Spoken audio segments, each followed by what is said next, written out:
Welcome to মুনমুনের classroom. আমরা করছি class 12-এর set 9-এর আজকে পার্ট 2, যেটা পাচ্ছ 299 পৃষ্ঠা। ওজনের ব্যঞ্জন ধর্মের কারণ হলো, এটা হবে জারণ, দ্যাট মিনস অপশান এ। পরের কোশ্চেন, টিংচার অফ আয়োডিন হলো, এটা হচ্ছে আয়োডিনের অ্যালকোহলীয় দ্রবণ, অর্থাৎ যাচ্ছে অপশান ডি। ফ্লোরিন ঠান্ডা ও লঘু এরোজের সাথে বিক্রিয়া উৎপন্ন করে, এটা হবে অপশান বি, NaF এবং F2OF2, NaF এবং OF2। দেখো বিক্রিয়াটা কীভাবে হচ্ছে লিখিয়ে দিয়েছি। F2 + 2NaOH arrow 2NaF + OF2 + H2O। স্তম্ভ 1 আর স্তম্ভ 2-এর মধ্যে মিলকরণ ঘটাতে হবে। দেখো XeF2 এর সংকরানটা কী হবে না, XeF2 এর সংকরান হচ্ছে 8 আর 2 10, 10/2 মানে 5, মানে sp3d। XeF6 এর সংকরান কী হবে, 8 আর 6, 8 আর 6 হচ্ছে 8 আর 6 হচ্ছে 14, 14 মানে হচ্ছে 7, sp3d3। OXeF4 মানে কত, 8 আর 4 12, 12কে 2 দিয়ে ভাগ করলে 6, তার মানে sp3d2। আর XeO3 মানে এটা হবে sp3। তাহলে দ্যাট মিনস এর অপশান ডি। চলে যাই পরের কোশ্চেনে।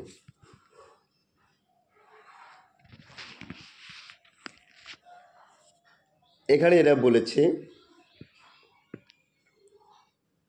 একটা যৌগ দিয়ে দিয়েছে, দিয়ে তার আয়পাক নাম কী হবে, কী করে এই SR নমেনক্লেচার করতে হয় পাইরিট অনুসারে সাজিয়ে, এটা যদি আলাদা আমার ভিডিও করা আছে। এক্ষেত্রে অপশান হবে বি, এই যৌগটা হবে S2-chloro-3-methyl-butane। যদি এখানে পাইরিট অনুসারে সাজাই, এই Clটা হচ্ছে A, এইটা হচ্ছে B, এটা C আর এটা D। সে অনুসারে সাজিয়ে নিয়ে করবে, দেখবে পেয়ে যাবে, এটা যাবে S। চলো নেক্সট প্রবলেম। সূর্যালোকের উপস্থিতিতে ফুটন্ত টলোরিনের মধ্যে দিয়ে ক্লোরিন চালনা করলে কী হবে।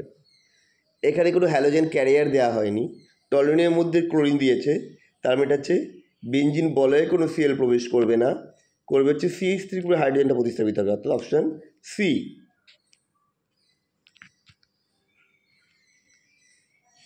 পরেরটা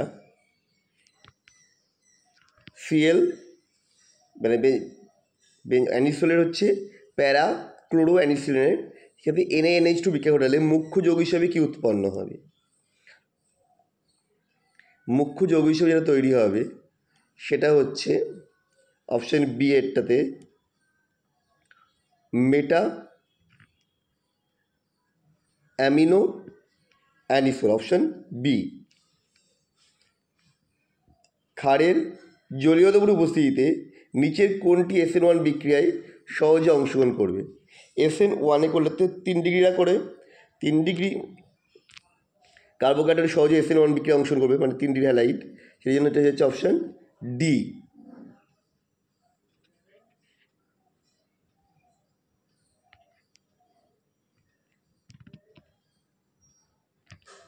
পরের প্রবলেম, ক্লোরোবেঞ্জিনকে গাঢ় উপস্থিতিতে ক্লোরোসের বিক্রিয়াটা তৈরি হবে, এটা হয়ে যাবে DDT, অপশান বি। বিক্রিয়া দেখো দিয়ে দিয়েছি। নিচের কোন যৌগটি হাইড্রোফর্ম বিক্রিয়ায় সাড়া দেয়, যাদের কিটোমিথাইল গ্রুপ আছে বা কোনো না কোনো জারণ অবস্থায় কিটোমিথাইল গ্রুপ উৎপন্ন করে, অর্থাৎ CH3 ঠিক পাশের কার্বনের সাথেই ওইজ রয়েছে এখানে অপশান বিতে, তাই এটা হাইড্রোফর্ম বিক্রিয়ায় সাড়া দেবে। নিচের কোন যৌগটি জলীয় NaOH দ্রবণের সঙ্গে বিক্রিয়া করবে, যার আম্লিক ধর্ম আছে, তো এখানে হচ্ছে ফেনল, অপশান ডিতে বলছে, অপশান এতে ফেনলে আম্লিক ধর্ম থাকায় এটা হচ্ছে ক্ষারের সাথে বিক্রিয়া অংশগ্রহণ করবে। নিচের কোনটি অপেক্ষা ফেনল কম আম্লিক, অর্থোনাইট্রোফেনল অপেক্ষা ফেনল কম আম্লিক, যেটা যাবে অর্থোনাইট্রোফেনল অপশান বি NO2 গ্রুপের জন্য। তো আমাদের ভিডিওটা তোমাদের কেমন লাগলো কমেন্ট করে জানাও। আবার দেখা হবে নেক্সট ভিডিওতে।